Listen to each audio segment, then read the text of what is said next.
Welcome back in. Well, today marks 15 years since one of the worst natural disasters in our nation's history. On April 20th, 2010, BP's Deepwater Horizon oil rig exploded just 89 miles away from the Alabama shoreline, killing 11 crew members and hurting 17 others. WBTM 13 meteorologist Jordan West takes a look at the lasting impact. I enjoy going to the beaches of Alabama, fishing the marshes of Louisiana. That's actually where my grandfather taught me how to fish. So when this happened, I was like, this is a big deal.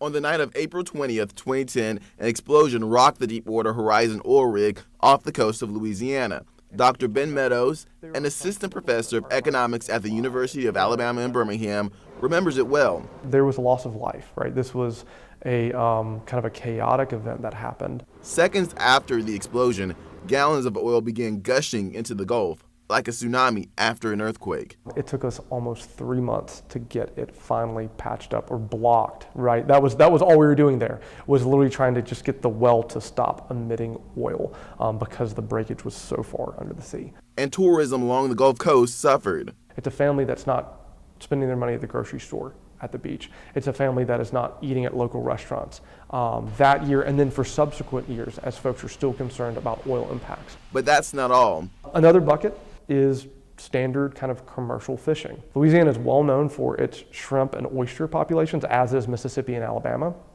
and even Florida. And all of these marine resources were impacted. It's a concept known as bioaccumulation. Yes, one shrimp has a little bit of oil on it, but then if a redfish eats 2 dozen of those shrimps, it's gotten 2 dozen the treatment. And then if something comes along and eats that redfish, then it's getting a whopping load of those chemicals, creating another bucket of economic impacts. The last one to think about is actually just the damages, right? So this is the damages from the oil. The hundreds of gallons of thick crude oil that spilled into the Gulf contained volatile, toxic, and flammable hydrocarbons, all of which spread with the currents. I want us to be clear about this. A local community is going to have this 1-2 punch that it has to endure. One, there is oil or tar balls to be cleaned up. That costs money.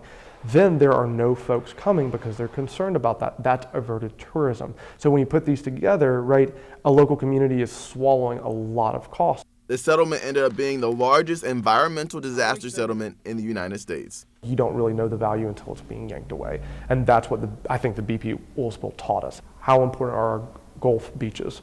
How important are our marshes, right?